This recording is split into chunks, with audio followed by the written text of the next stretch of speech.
I feel like I've interviewed a lot of people who talk about interning as like literally boxing and unboxing and like doing stuff like that. Yep. And it's really interesting because people in like high positions started off as interns. And it's weird to see that like growth, and that's not until they leave and then kind of like come back that they're like, oh, okay, yeah, you are something else. You are still in the comic book industry, sticking around. And a lot of people don't do that. There's a lot of people who just kind of like, oh, I had a job and it was over now.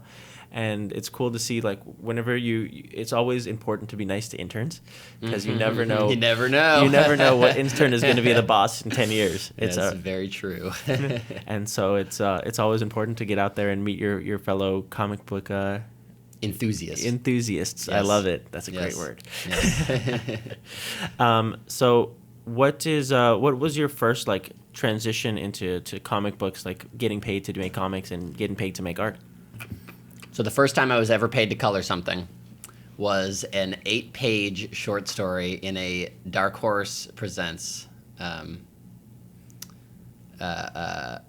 anthology, or those are like anthologies, right?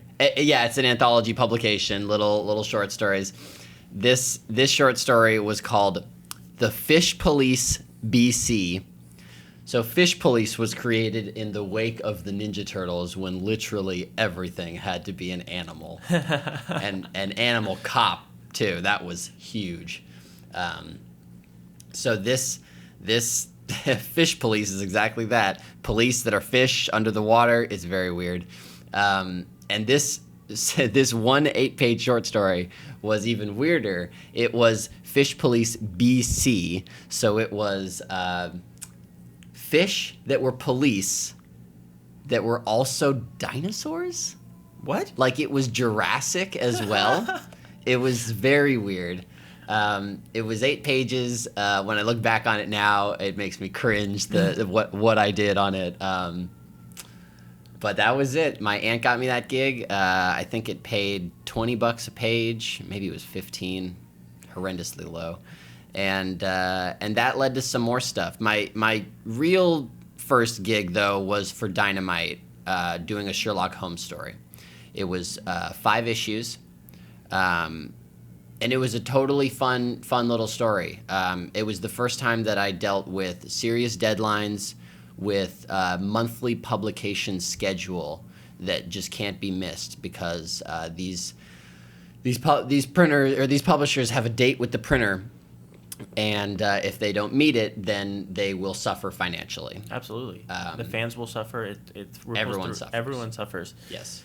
So that was the first time that I got a serious gig there. From there, that led to other gigs with Dynamite. That kind of opened the door for Dynamite for me. And I worked for Dynamite for many years, doing stuff for my dad and the like for them. What was your first project that what was the next project at Dynamite?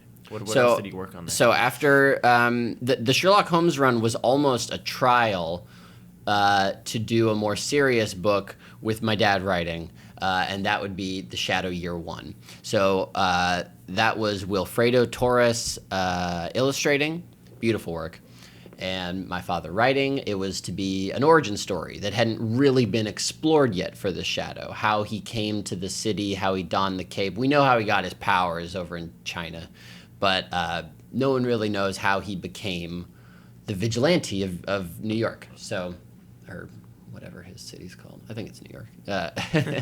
He is one of the oldest pulp heroes. Yes.